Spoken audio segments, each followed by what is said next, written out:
All I've done in my life is fighting professors, fighting managers, fighting political power, and fighting capital. So none of this qualified me, therefore, to give a lecture. But I did say that I am encouraged early in life never to feel intimidated by experts, because the dictatorship of experts can be very, very dangerous, sometimes more dangerous than the dictatorship of military generals, because they have the power to influence the way you think and to make you feel inferior, even on issues where they are wrong, because you don't have the command of those jargons. The debate is closed and it's limited to a few of them alone. So I've learned early in life to interrogate. The more expert they think they are, the more I feel obliged to interrogate them. A stammerer should not be afraid of a debate. It might take him more time to pronounce a word, but eventually he will get there. What has excited me is the way in which Professor Amadi, I think he has summarized the issues, and I was very impressed by what I think is my takeaway from his presentation, namely that, these Western ideas which our professors, our intellectuals are competing to imbibe and to assimilate and to popularize and to indoctrinate our younger ones about a nation whose government is just there to regulate, and even at that minimum regulation, and that the private sector should be assigned with the responsibility of running the country, running the economy. And they tell us government has no business in business. Today, I was excited hearing Professor Amadi saying that is not exactly correct. If government has no business in government, why do we go through all the rigor, all the challenges we go through to elect a government? That is why in one of my interventions in the Senate, I said, I am not a believer in the classical school of Adam Smith that says government should not interfere, we should trust the market, and that it is the invisible hand in society that will help to balance this out. And I said, if indeed there is such thing as a visible hand, why do we elect a president? Why do we elect a government? The market, by its nature, is not accountable except to the buyer and the seller. But we elect governments that are accountable, that we should be held responsible for our collective well-being. And so when I heard him today say what he said, I said, then I'm not exactly crazy. So I am going to start my conversation, not a lecture, just a discussion the way we used to do under the village tree, because my father was is the greatest teacher, and my mom, assistant teacher. Between the two, everything I have, they are responsible. I think that if we take a critical look at where we're coming from, Nigeria was at its best when, I believe sensibly, we submitted to what was then described as a mixed economy. It's not a completely capitalist economy, nor was it a combined economy. The government sensibly played a critical role to reconcile the greed of private enterprise with the primary purpose of government, which does not always coincide, which is the welfare of the people. That primary purpose of government is often undermined by the power of capital. And unless the state intervenes, you can't have stability. Now let's just look at, for people of my age, and quite a few of you are here, including the former IG, I used to call him Comrade IG of police, even though he arrested me, even by himself, by his agent and previous, and got me detained a couple of times, but he didn't kill me. As you can see, I'm here, and we are friends. For me, Nigeria was at its best when we formulated policy that were informed by the Nigerian condition and by the character of the Nigerian people. Up until that needless debate about whether or not the Nigeria state should surrender and we should delegate the market to regulate our lives. The more debate about structural adjustment program. Before then, we were persuaded by the West that the market, not government, not bureaucracy, because Amadi was talking about respecting the public service. We were persuaded to accept that state is inherently inefficient, the state is hopelessly corrupt, and therefore we will do well to minimize and reduce regulation, smaller government, and assign more responsibility to the private sector. That is what informed the debate of whether or not IMF loan should be taken, or we shouldn't take it with all the conditionalities attached to it. And then we had a president who was extremely smart, a military president, who then got us busy debating, and at the end of the day, Nigeria moved radically away from a mixed economy to one that expressly commits itself to small government and more space for the market. And so we deregulated the banking system, we devalued the currency, we were told Nigeria is underborrowed, and this is why I'm very suspicious of intellectuals. Nigeria is underborrowed, so we should go and borrow. So from a situation in which General Gawan said money was not the problem but how to spend it, we not only now finished spending what we earn, we started borrowing. And to encourage us to borrow more, economists tell us about how much you can borrow in relation to GDP. They'll always have some statistics as if this were in the holy documents. And so we borrowed to a point that they now came back to say, you have overborrowed. And for us to support you, you must devalue your currency. You must float it. Thus subsidize consumption. And when you devalue, your home goods and services produced at home will be cheaper, and therefore you have greater export opportunities. Because Nigeria made goods, we find cheaper prices overseas, and foreign goods will be too expensive for the natives to buy, since we are now in our native land. And because they can't buy, we've got to have a more realistic balance of trade. And that is how around 1978 or so, the Naira was devalued from where it was 1 Naira to 1.5 US dollars. When I went to UK to pay my school fees in the UK, I got my check from, I believe, Barclays Bank, which is now Union Bank. They issued me manager's check on the desk. I didn't have to lobby anybody. And I paid my school fees with that check. It was honored in UK. And everything else was working. With my 1,000 BTA, I got 920 pounds, British pounds sterling. And thereafter, everything collapsed. And as we speak, from a situation in which 1 Naira was 1.5, $1.4 dollars, we now have 1,450 Naira to the dollar. And that explains the crisis of poverty and all the other things that this current president now have to deal with. Because if we do not understand how we get here, we can't fix it.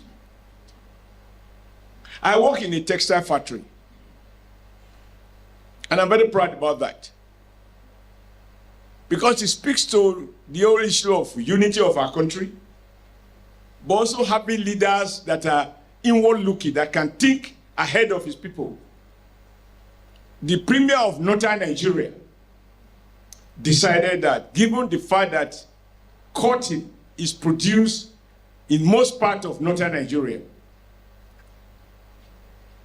he reasoned and believed correctly that it does not make sense to export that cotton without value addition to Manchester in UK for this cotton to be processed into fabric and to be imported back into Nigeria without value addition. And so he set up Kaduna Textile Factory, which employed about 5,000 Nigerians, running 24/7, 3 shifts, employing between 4,000 and 5,000 people. And I believe Awolowo responded by building a textile factory called Ikeja Textiles. So we're in Ikeja in Lagos, because they were competing on the basis of what I call positive competition. And you will also have, as a consequence, whether it's Azikwe or Okpara, ensuring that there was a textile factory in Aba, integrated textile factory. And of course, in Midwest, we have one in Asaba, also producing. Then we have GCM in Onitsha. Now, what went wrong? We were told at that time, Nigeria government, not democratic government, a military government, decided that we must indigenize, give more opportunity to Nigerians, and Nigerians must take ownership. And in life, everybody take advantage of what you have. What Nigeria has always enjoyed that made us the giant of Africa is our numbers. And that numbers is even much more now. And I believe Nigeria government at the time correctly told the world, if you want to take advantage of Nigeria population, you want to produce goods for us from Manchester, from China, from Singapore, wherever, locate in Nigeria. And government prohibited the importation of fabrics into Nigeria. As a consequence, between Lagos, Kaduna State alone, we had about 24,000 workers working in textile factories, because that is the only way they can contribute, to the clothing of Nigerians. In Lagos, in Kano, in Bompai, in Port Harcourt, in Aba, in Onitsha, these are places I went through causing trouble, fighting for decent wages. Everything was going fine. And then these Western intellectuals, together with the Nigeria collaborators, persuaded our government that prohibition is unhelpful. And we joined the so-called World Trade Organization. And part of the rules was that we must remove prohibition. We must allow everything to be imported. Government should have no control. And so one after the other, all of us in this hall now, myself inclusive, however hard you try, you want to buy Nigerian-made fabric, you can't find it. So all of us here now, we are wearing fabrics that are made in different parts of the world, including Italy, that is no longer competitive in that business. The result? About 30,000 workers, textile workers in Kaduna, lost their jobs. Their warehouses have become churches. In Ikeja and Lagos, Apapa, Ikomu, Isolo, over 100,000 people were working there. Even Dangote, before he shifted to the oil sector now, he bought over Ikeja Textiles. And today, the textile industry is gone, courtesy of free market. How can you subscribe to something that you cannot participate in? How can you have a free market where you only buy but you have nothing to sell? And the only thing we have to sell is crude. And that crude is not determined competitively. It is determined by some forces in the West, whether the president of US is sick, or whether the publish of data, it shows that economy is slowing down, that affects the price of oil, whether China is growing or China is slowing down, and all of that. And so the result is that today, we are importers of, from the lowest second-hand fabric to the most sophisticated suit anybody can wear. And I'm not looking at our guest opponent. So when Amadi said, no, this idea of government has no business in government, that is a fallacy. I agree completely. Number two,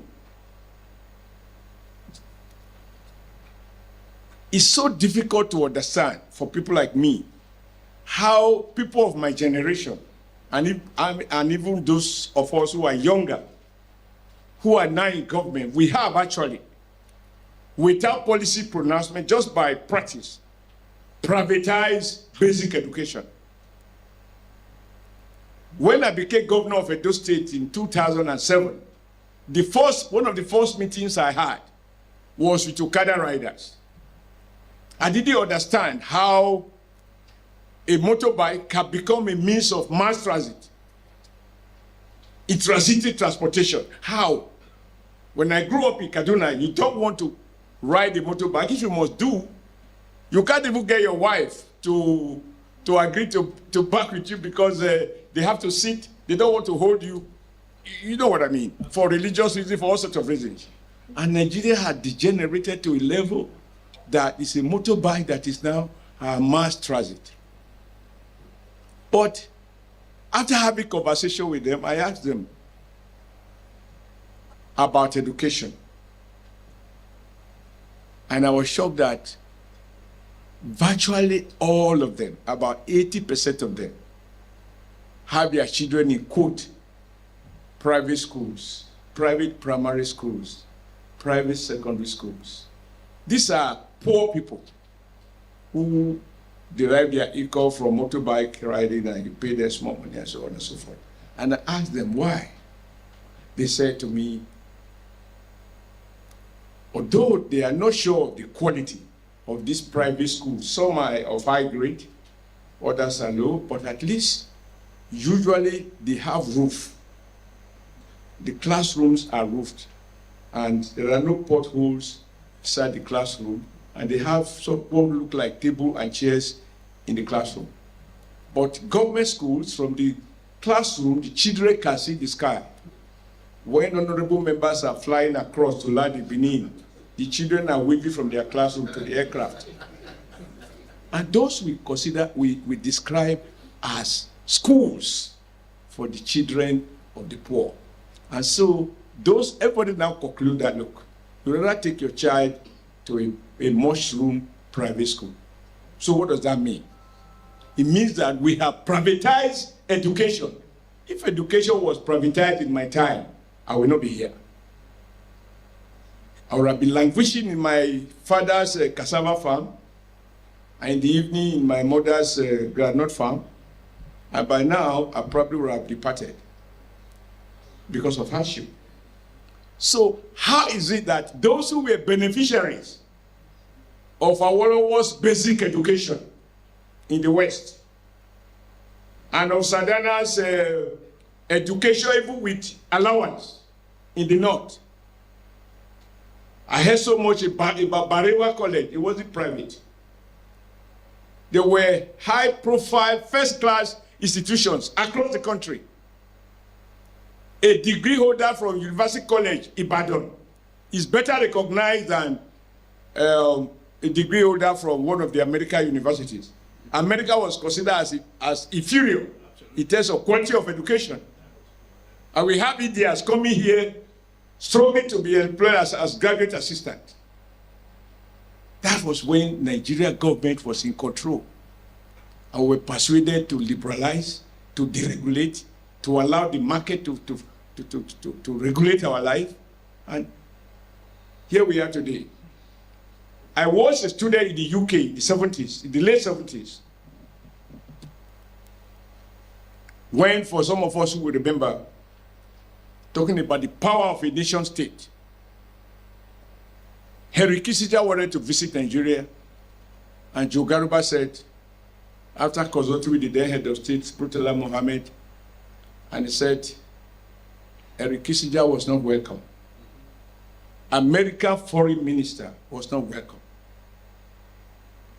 And now, compare that to when President Jonathan was in Abuja. An American Foreign Secretary of State came to Nigeria and he said he would come to Abuja. Abuja is not safe. Our president should meet him in Lagos, and he went. That for me summarized the tragedy. From a country that has such self-pride, you can even speak to arrogance because we were in charge of our affairs. So it's not about potential. We were rich. We have everything. We have first-class brains baked in Nigeria universities. Best brains abroad, they come to Nigeria to seek education. I went to Malaysia or somewhere or Malawi, and we met the president there who told me, and I was a company of President Jonathan, that he is very grateful to Nigeria because he is a product of Nigeria Police College, Ikeja. But he said they are paying back because now Nigeria Police is sending officers to Malawi to be trained. So for him, it's payback time. So what went wrong? The state just deteriorated. Everybody resorted to self-help. Everybody to himself, God for all of us. For me, it is not to cry over this. If we recognize that we were at our best when the Nigeria state make policies that are informed by the Nigeria condition, then let us revert back to that. If we don't, free market, these liberal, neoliberal economic policies that Amadi was speaking about can never deliver prosperity to the majority of our people. It is based on the principle, whether stated or implied, survival of the fittest.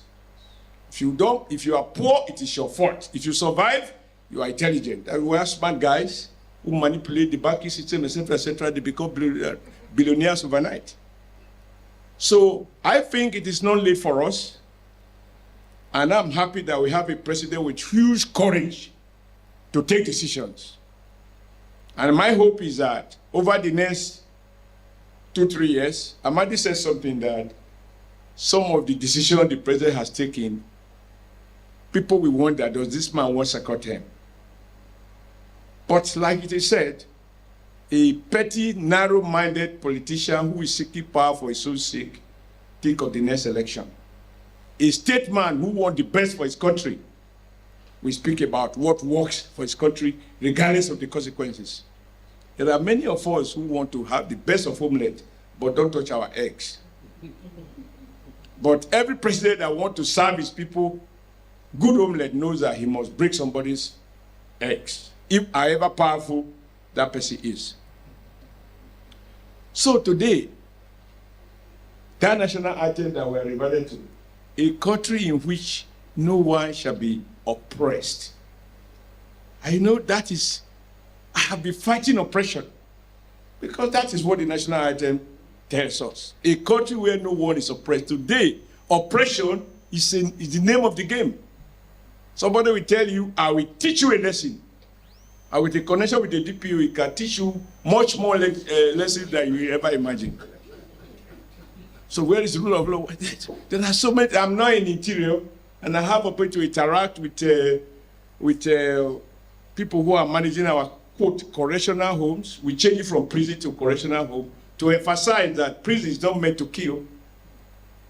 But I discovered through my interrogation of those managing the place that we even care for better for dogs than Nigerian prisoners. And the bad news, 50% out of the 80,000 prisoners, 50% are awaiting trial. They have not been convicted. Yet under our laws, they are presumed innocent until found guilty. And yet these people will be fed, although the president has increased it now, 250 naira a meal, including water, and 750 naira a day. Anyway, let's move on. My thesis is that for us to revert, for us to secure the future, we must interrogate the immediate past. And one of the things we can't escape from is that the liberal economic policies have failed Nigeria.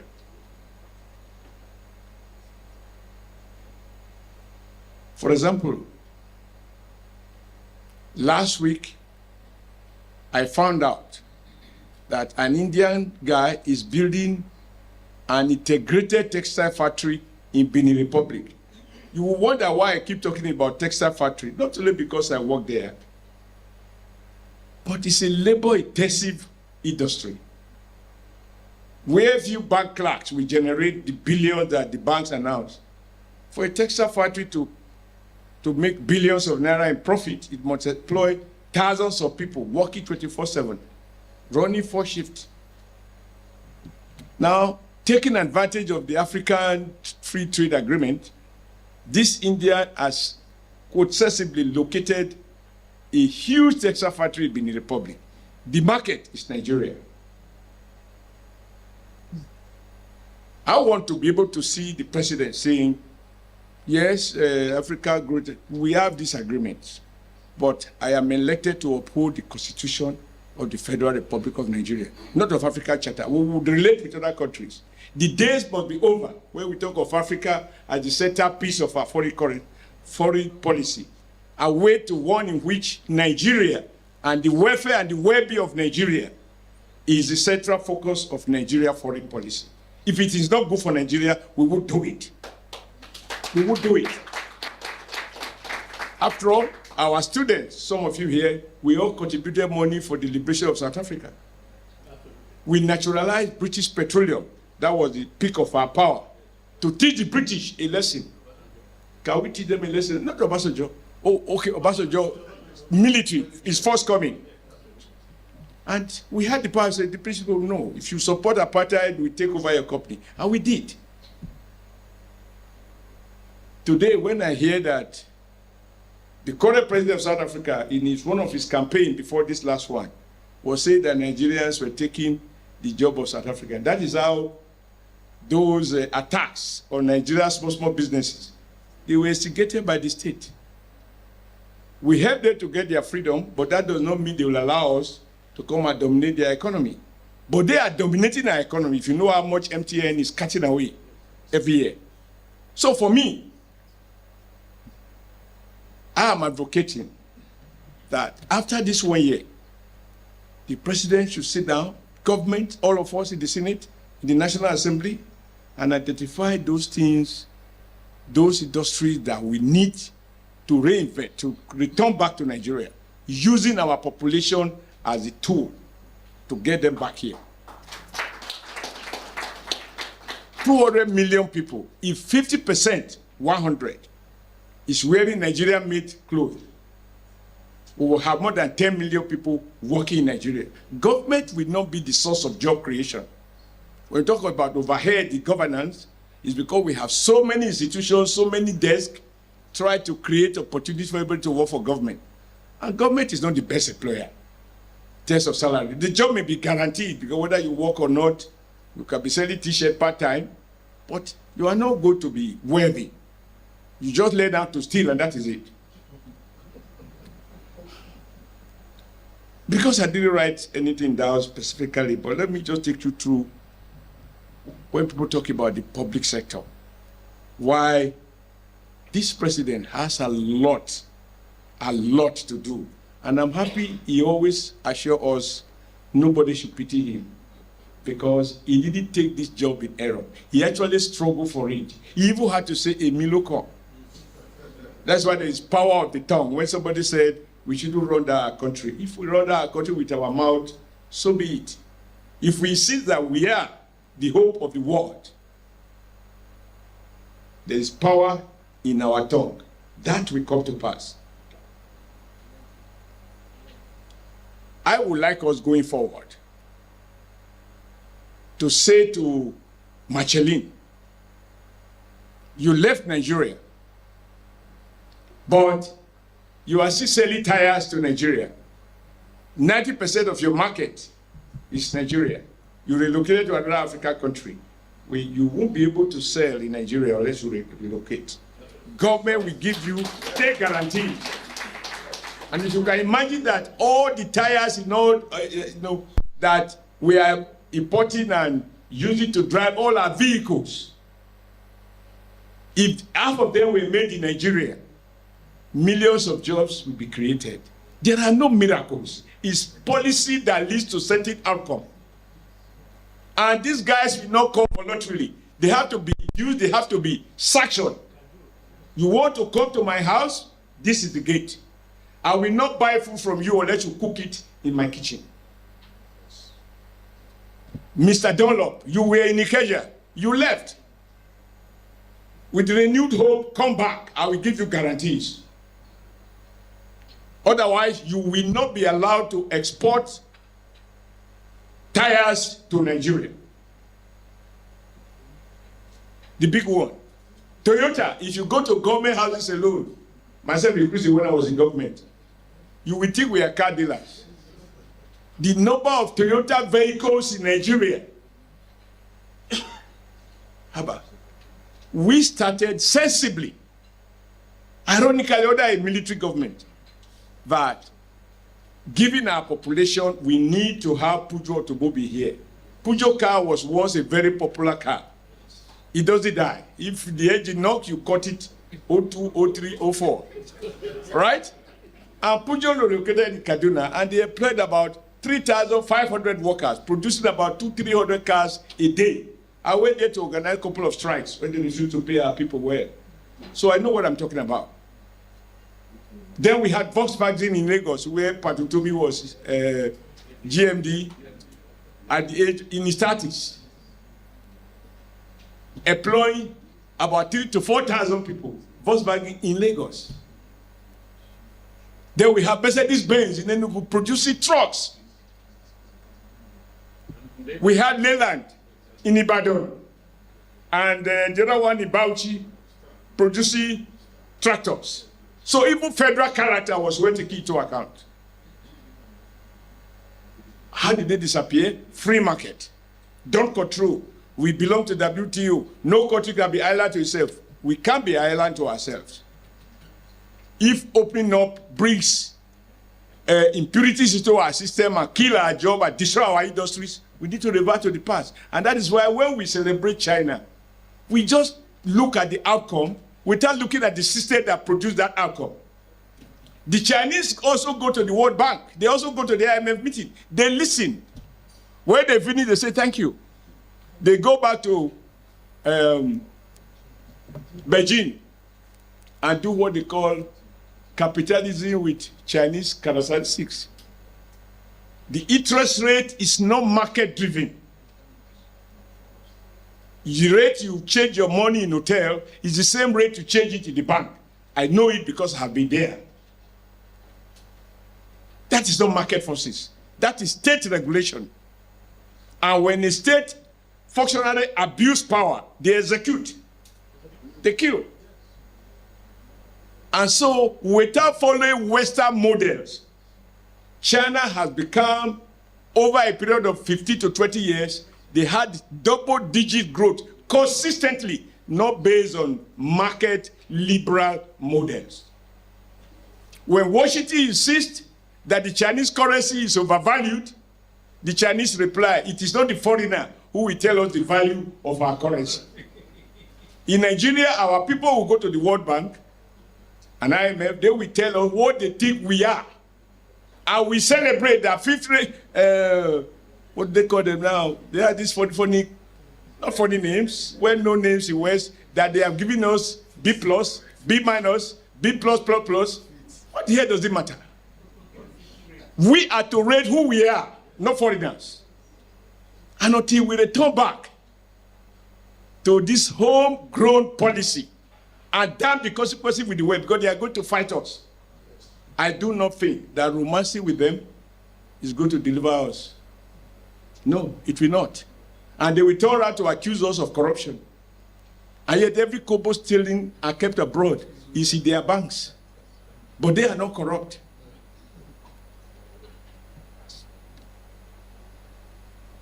Now, let me conclude. What is going on evil now? That is why when you say we should pray for the president, you were right.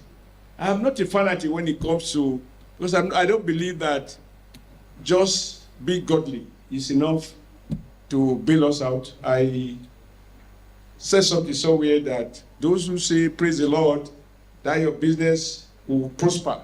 It's not correct. The Lord is already a generous Lord. He gives us the brain to think, the hands to walk, and the capacity to move. What we need is to deploy all of this. However, why the president needs prayers? The kind of difficult decisions he has to take will require that we all pray for him, because even both the Bible and the Holy Quran recognize principalities.